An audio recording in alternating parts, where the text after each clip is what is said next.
He's worked with everyone from Otis Redding to Bill Withers. Even if you don't know Booker T by name, you will have heard his music, maybe especially if you like cricket. He's approaching his 80th birthday and he's playing a special set of concerts at Ronnie Scott's Jazz Club. Our arts correspondent David Silito has been to meet him. We're in Ronnie Scott's Jazz Club at a 60s classic. Green Onions by Booker T, a song he wrote when he was 16 as part of his music homework set by his teacher. He was teaching us relationships between notes. So I was that kind of thing, you know. Yeah. And then, of course, we went to the minor. Those first four, that's how I came up with the little rhythm there, studying that relationship between majors and minors. You're practicing for a music theory test to get into university. Yeah, trying to get the notes in my ears, in my head, yeah. And you create a music classic. By accident, yeah. And at 16, he was already a veteran of the legendary Stax Records. Booker T and his band, the MGs, were the house band who performed with many of the greatest soul stars of the 60s. Sam and Dave, Eddie Floyd, Wilson Pickett, and Otis Redding. And all of this a part-time job while he was studying that had begun when he was 14. You had a paper round at the same time? Had a paper route. I was doing well. I was busy. What was paying better, the paper round or Stax Records? Stax paid better, unfortunately. $7 a day, and that was rivaling my father's salary as a school teacher. So at 14, you were making the same salary as your dad? Mm-hmm. Oh, I was doing so much better than the other kids in the neighborhood.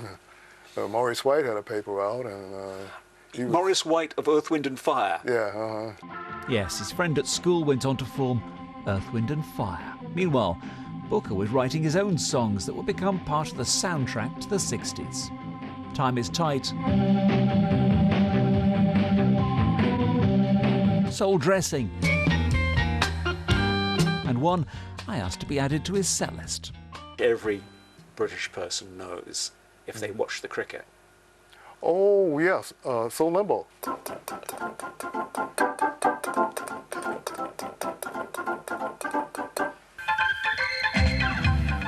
Yes, that's one of his too. He also helped discover a soul star after getting a call about a factory worker. Came out to my ranch with big old overalls on and grabbed my acoustic guitar and started singing. Ain't no sunshine when she's gone. It's not warm when she's away. I said, hold it right there. I'm gonna go make a couple of phone calls. Ain't no sunshine when she's gone. And so began the career of Bill Withers, produced by Booker. And 50 years on, Booker is still performing, here as part of Ronnie Scott's Jazz Club's 65th birthday celebrations. A career that began at the legendary Stax Studios in Memphis with his friends, the Memphis group, the MGs. At least that's the official story. The MGs, does that stand for, is that the Memphis group? Is that where the MGs came from? This is not the right territory or country terrain to ask that question. I'm sorry, David. What do you mean? Well, isn't this the home of British Leyland?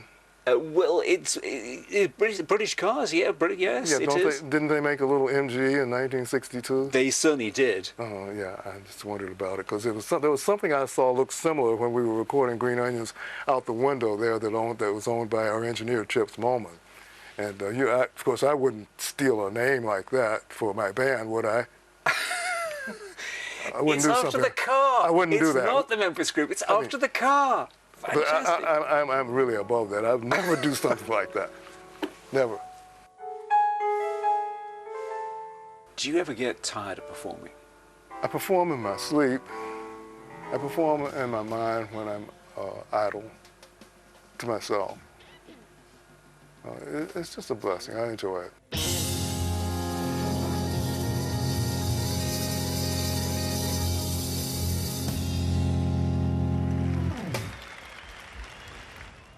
thing about Booker T, he's got all this music that we unknowingly know, right, and recognise. And he's very relaxed about it because he knows he is cool. You know, when he was just talking there, he's the kind of person that if you made laugh, you kind of feel really good about yourself. Very natural raconteur as yeah, well. and he just knows the industry. He's completely comfortable with himself and confident in his talent. It's the kind of person you want to be around, I think. A story behind every song. Yeah, brilliant. 8:51 the time. He was talking to our arts correspondent, David Sillito.